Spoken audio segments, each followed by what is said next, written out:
Okay, in example 3, we're going to look at just a brief introduction to how we find limits algebraically. Now, the general idea and the first way that we're going to attack finding limits algebraically is just going to be to go ahead and substitute the value that x is approaching in the limit into the function. And that's going to be our first technique and our first attack. So for this first limit, the limit as x approaches 2 of x cubed minus 2x plus 5, I'm just going to go ahead and substitute 2 in here for x.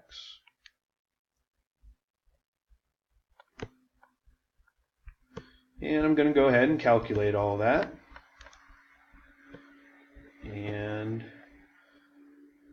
generally, if I do this substitution and I come out with a finite value from the substitution, that's going to be my limit. And if I looked at the graph of this, since we've looked at limits graphically already, if I looked at the graph of x cubed minus 2x plus 5 and looked at what was happening as x was getting closer to 2, you would see that, in fact, the value of the function was approaching 9.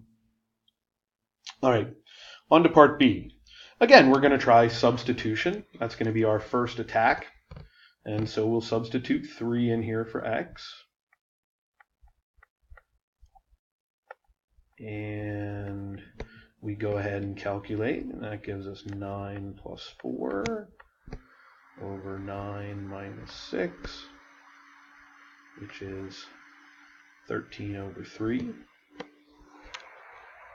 Or for those of you who love decimals, 4.3 repeating.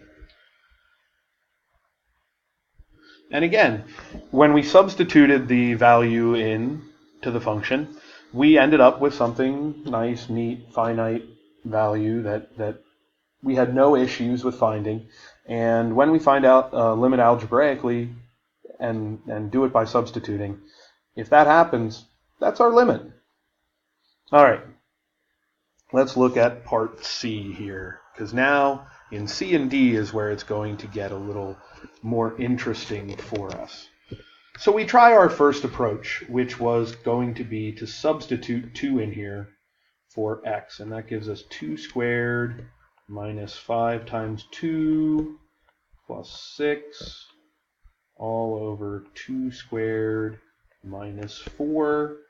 And if we go ahead and do that, that gives us 4 minus 10 plus 6 all over 4 minus 4. And when we get done calculating all that, we end up with 0 over 0. And here's where this gets interesting for us, because we don't know what we're going to get when we divide 0 by 0. And this is a situation that, screams out for the benefit of why we're using limits to begin with, because we can't actually find the value of the function at x equals 2 here. And so when we're interested in what the function behaves like close to 2, the limit is much more valuable to us than the function itself is at that moment. Now, how do I handle this? Well, when I get something like 0 over 0, I'm going to want to simplify this limit algebraically in some way that I can not have a 0 over 0 limit. And how I do that, it depends largely on the limit that's in front of me and what makes the most sense algebraically as far as simplification goes. In this case, my best approach is going to be to take this limit and factor both the numerator and the denominator. And the numerator factors as x minus 2 times x minus 3. And the denominator factors as x plus 2 times x minus 2.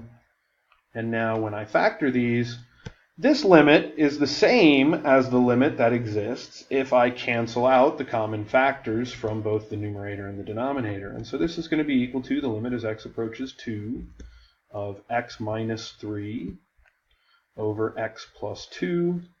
And then I'm going to go ahead and substitute. And I end up with my limit of negative 1/4. All right. And part D, we're going to find this limit as x goes to 0. Again, I start by substituting. Gives me 3 plus 0 squared minus 9 all over 0. which simplifies to 0 over 0. So I'm going to want to simplify this. Now most people, I think, when they simplify this, would expand what's inside the parentheses, expand that binomial to get 9 plus 6x plus x squared minus 9 all over x. Got my limit now.